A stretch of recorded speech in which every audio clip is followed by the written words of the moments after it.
નમસ્કાર દર્શક મિત્રો, જનઅર્પણ ન્યૂઝમાં આપનું સ્વાગત છે। વડોદરા શહેરના ગોત્રી વિસ્તારમાં આવેલા ગોત્રી તળાવમાં કેમિકલયુક્ત અને ફીણવાળું પ્રદૂષિત પાણી છોડવાની ઘટનાએ સ્થાનિક નાગરિકોમાં ચિંતા જગાવી છે। આ ઘટનાએ તંત્રની પર્યાવરણ પ્રત્યેની બેદરકારી અને જવાબદારી પર અનેક સવાલો ઊભા કર્યા છે।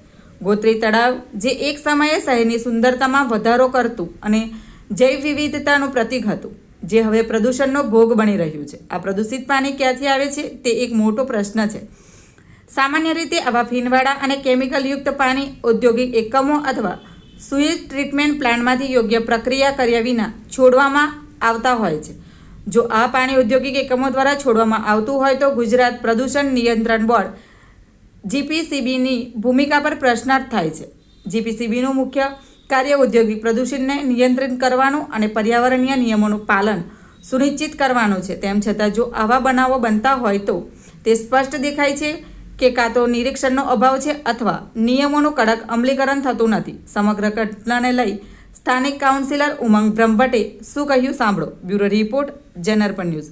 આવા જ નવા સમાચાર જોવા માટે જોડાઈને રહો જનઅર્પણ ન્યૂઝ સાથે। અમારી ચેનલને લાઇક કરો, શેર કરો, સબસ્ક્રાઇબ કરો। ધન્યવાદ।